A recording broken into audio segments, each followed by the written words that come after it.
चलिए जानते हैं आज की देश और दुनिया की सिलेक्टेड काम की और महत्वपूर्ण 50 बड़ी खबरों को सिर्फ 10 मिनट में। पर अभी तक आपने इस वीडियो को लाइक नहीं किया तो लाइक कर दीजिए। केंद्र सरकार के 8 साल पूरे होने पर पीएम मोदी ने कहा, भारतीयों का सम्मान, सुरक्षा और समृद्धि मेरा संकल्प, देश के लिए करूंगा काम।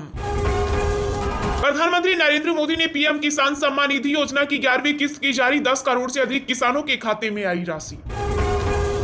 केंद्रीय रक्षा मंत्री राजनाथ सिंह ने कहा, सिर्फ मोदी है जिनकी बातें पुतिन बाइडेन सुनते भी हैं और मानते भी हैं। पंचतत्वों में विलीन हुए सिद्धू मूसेवाला अंतिम दर्शन के लिए उमड़ा भारी जनसैलाब, पिता ने दी मुखाग्नि।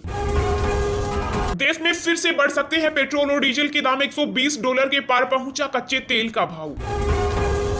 केंद्र सरकार के 8 साल पूरे होने पर पीएम मोदी का शिमला में विशाल रोड शो, कहा खुद को हमेशा प्रधान सेवक के रूप में देखा। भारत ने श्रीलंका की मदद के लिए फिर से बढ़ाया मदद, कहा 40,000 टन डीजल की खेप भेजी। मोदी सरकार के 8 साल पूरे होने पर बीजेपी ने नमो ऐप पर शुरू किया विशेष अभियान। Punjabi singer Sidhu Moosewala murder case में पुलिस को मिले अहम सबूत, सीसीटीवी में नजर आए 7 चेहरे।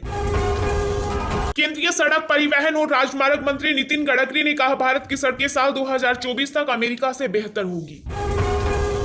अयोध्या में आज से शुरू होगा राम मंदिर गर्भगृह के निर्माण का काम, सीएम योगी केशव प्रसाद मौर्य समेत कई हस्तियां रहेंगी मौजूद। वायुसेना और नौसेना को मिलेगी स्वदेशी एक्स्ट्रा मिसाइलें, रक्षा मंत्रालय ने भारत डायनेमिक्स संग किया 2,971 करोड़ का करार। राष्ट्रपति भवन के ऊपर ट्रैकिंग डिवाइस से बंधी उड़ रही थी चील, मचा हड़कंप, जांच में जुटी सुरक्षा एजेंसी। स्मोकिंग की उम्र 18 से बढ़ाकर 21 साल की जाए, सुप्रीम कोर्ट में दायर की गई याचिका। योग गुरु स्वामी रामदेव बोले, रुचि सोया और पतंजलि का टर्नओवर 1 लाख करोड़ करने का लक्ष्य। खुशखबरी, 40 लाख लोगों को मिलेगा रोजगार, केंद्र सरकार ने रोजगार जनरेशन प्रोग्राम को 5 साल के लिए बढ़ाया। रूसी विदेश मंत्री ने किया चौंकाने वाला दावा, कहा पुतिन की नजर अब यूक्रेन के डोनबास पर। बीजेपी के राष्ट्रीय अध्यक्ष जेपी नड्डा बोले, काशी और मथुरा पर बीजेपी का कोई प्रस्ताव नहीं, कोर्ट और संविधान करेगा फैसला। ज्ञानवापी मस्जिद मामले में याचिकाकर्ता का लिफाफा स्वीकारने से वाराणसी कोर्ट ने किया इनकार, 4 जुलाई को होगा फैसला। भारत पर भी मंडराने लगा मंकी पॉक्स का खतरा, नजरअंदाज करना होगा घातक। छोटे देशों को फंसाने की चीन की चाल हुई नाकाम, 10 प्रशांत राष्ट्रों के साथ नए समझौते करने में रहा विफल। यूरोपीय संघ के नेता साल 2022 के अंत तक 90% रूसी तेल पर लगा सकते हैं बैन। यूपी विधानसभा में सीएम योगी आदित्यनाथ बोले, भाजपा को समय को उत्तम बनाने का तरीका मालूम, सपा यहीं पर चुकी।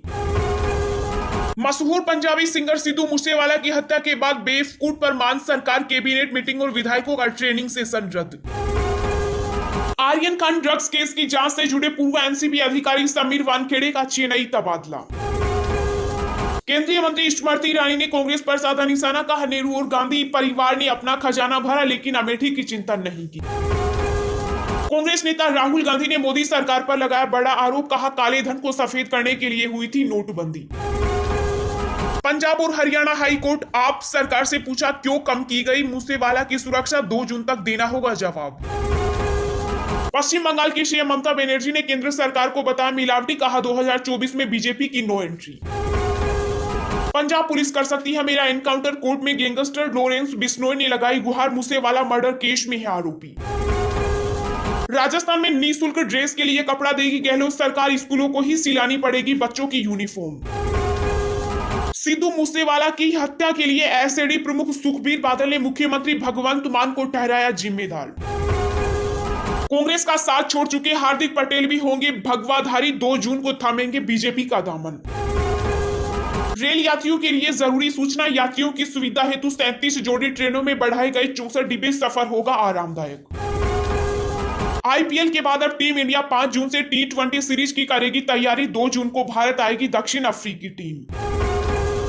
बिहार विधान परिषद चुनाव में 7 में से 3 सीटों पर लड़ेगी राजद, उम्मीदवारों की घोषणा की। दिल्ली के सीएम अरविंद केजरीवाल बोले, सत्येंद्र जैन के खिलाफ मामला पूरी तरह से फर्जी और राजनीति से प्रेरित। बीजेपी के राष्ट्रीय उपाध्यक्ष दिलीप घोष की बयानबाजी से जेपी नड्डा हुए नाराज, केंद्रीय नेतृत्व ने चिताए लगाम लगाने के दिए निर्देश। यूपी सरकार ने कोरोना से बताई 23,512 मौतें, डिप्टी सीएम ब्रजेश पाठक का दावा, 39,000 परिवारों को दी गई मदद। ज्ञानवापी सर्वेक्षण के निष्कर्षों पर हिंदू पक्ष के वकील ने ओवैसी पर साधा निशाना, कहा वे बनना चाहते हैं दूसरा जिन्ना। छत्तीसगढ़ से राजीव शुक्ला और रंजीत रंजन ने भरा नामांकन, दोनों का राज्यसभा में निर्विरोध चुना जाना तय। पंजाब में आपके राज्यसभा उम्मीदवार बलबीर सिंह और विक्रमजीत सिंह ने दाखिल किया नामांकन। सीएम जयराम ठाकुर ने कहा हिमाचल के असली ब्रांड एम्बेसडर पीएम मोदी, अटल टनल उन्हीं का आइडिया। कर्नाटक में विश्व हिंदू परिषद और बजरंग दल ने की श्रीरंगपटना की मस्जिद का सर्वे कराने की मांग। मध्य प्रदेश से राज्यसभा सीट के लिए कविता पाटीदार और सुमित्रा वाल्मीकि ने भरा नामांकन। राजस्थान में कांग्रेस के तीनों राज्यसभा उम्मीदवारों ने दाखिल किया नामांकन, सीएम गहलोत बोले जिन विधायकों ने सरकार बचाई वही तीनों सीट जिताएंगे। कोर्ट ने दिल्ली के मंत्री सत्येंद्र जैन को 9 जून तक ईडी की हिरासत में भेजा, मनी लॉन्ड्रिंग केस में हुई है गिरफ्तारी। भारत में पिछले 24 घंटों में कोरोना के 2338 नए मामले आए सामने, संक्रमण से 19 लोगों की हुई मौत। राजस्थान में दिलचस्प हुआ राज्यसभा चुनाव, भाजपा ने सुभाष चंद्र पर लगाया दाव, नामांकन दाखिल कर बोले निर्दलीय विधायक करेंगे समर्थन। बंगाल की सीएम ममता बनर्जी ने सिविल सेवा परीक्षा के टॉपर्स को दी बधाई, कहा आपने हमें सच में गौरवान्वित कर दिया। महाराष्ट्र में कांग्रेस को लगा बड़ा झटका, यूपी में इमरान प्रतापगढ़ी को राज्यसभा टिकट देने पर महासचिव आशीष देशमुख ने दिया इस्तीफा। टारगेट किलिंग से गुस्साए कश्मीरी पंडितों ने बड़े पैमाने पर पलायन की दी चेतावनी, जगह जगह किया विरोध प्रदर्शन। झारखंड गठबंधन सरकार में दरार, जेएमएम ने राज्यसभा उम्मीदवार के रूप में कांग्रेस को किया नाराज। एआईएमआईएम की राजस्थान में लॉन्चिंग, ओवैसी बोले पार्टी पूरी ताकत से लड़ेगी चुनाव, गठबंधन करना पड़ा तो करेंगे। महंत नरेंद्र गिरी हत्याकांड के मुख्य आरोपी आनंद गिरी की जमानत पर अब 3 जून को होगी सुनवाई। कांग्रेस के वरिष्ठ नेता वी हनुमंत राव ने किया भाजपा पर हमला, कहा सावरकर के खिलाफ बोलना देशद्रोह तो मुझे जेल में डाल दो। शेयर बाजार में जारी तेजी पर लगा ब्रेक, सेंसेक्स के साथ साथ निफ्टी ने भी लगाया गोता। आईफा अवार्ड 2022 के मंच पर लगेगा ग्लैमर का तड़का, सलमान खान, रितेश देशमुख और मनीष पॉल की होस्टिंग से होगा जबरदस्त मनोरंजन। चलिए अब जानते हैं जो आम आदमी के काम की और फायदेमंद खबरें हैं उनको विस्तार से, पर इससे पहले अभी तक आपने इस वीडियो को लाइक नहीं किया तो लाइक कर दीजिए। प्रधानमंत्री नरेंद्र मोदी ने पीएम किसान सम्मान निधि योजना की 11वीं किस्त की जारी, 10 करोड़ से अधिक किसानों के खाते में आई राशि। केंद्र में नरेंद्र मोदी सरकार के 8 साल पूरा होने के मौके पर हिमाचल प्रदेश की राजधानी शिमला में गरीब कल्याण सम्मेलन का आयोजन किया गया। इस सम्मेलन में प्रधानमंत्री नरेंद्र मोदी के साथ साथ हिमाचल प्रदेश के मुख्यमंत्री जयराम ठाकुर सहित अन्य नेताओं ने शिरकत की। इस कार्यक्रम में मोदी सरकार ने वर्चुअल माध्यम से सरकारी योजनाओं के लाभार्थियों से बातचीत की, साथ ही उन्होंने प्रधानमंत्री किसान सम्मान निधि योजना की 11वीं किस्त जारी की। इसके तहत किसानों को 21,000 करोड़ रुपए की राशि मिली है। पीएम मोदी ने कहा कि मुझे शिमला की धरती से देश के 10 करोड़ से भी ज्यादा किसानों के खाते में पैसे पहुंचाने का सौभाग्य मिला है। इस दौरान पीएम ने कहा कि 2014 से पहले टीवी पर अखबार में लूट खसोट, भ्रष्टाचार, घोटाले, अफसरशाही, भाई भतीजावाद की बात होती थी, लेकिन अब वक्त बदल चुका है। आज चर्चा होती है सरकारी योजनाओं से मिलने वाले लाभ की। दुनिया में आज भारत के स्टार्टअप की चर्चा होती है। वर्ल्ड बैंक भी भारत के ईज ऑफ डूइंग बिजनेस की चर्चा करता है। पीएम मोदी ने कहा कि मेरा संकल्प भारतीयों का सम्मान, सुरक्षा और समृद्धि है। 130 करोड़ का भारतीय मेरा परिवार है। उन्होंने कहा कि मेरा संकल्प है कि हर भारतवासी के सम्मान, सुरक्षा और समृद्धि के लिए जितना काम कर सकूं उसको करता रहूं। केंद्रीय रक्षा मंत्री राजनाथ सिंह ने कहा सिर्फ मोदी है जिनकी बातें पुतिन बाइडेन सुनते भी हैं और मानते भी हैं।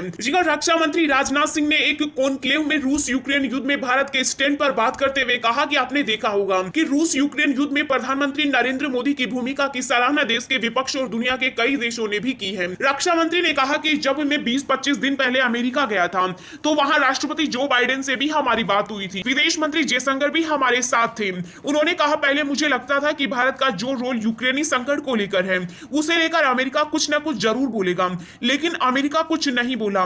इसका मतलब अमेरिका भी इस बात को समझता है।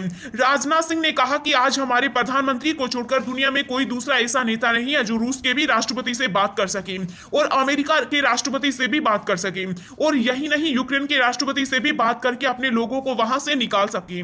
यह कोई वेल रिकॉग्नाइज्ड ग्लोबल लीडर ही कर सकता है। हमारा विश्वास जीरो सम पॉलिसी में नहीं है, हमारी पॉलिसी विन विन सिचुएशन की है।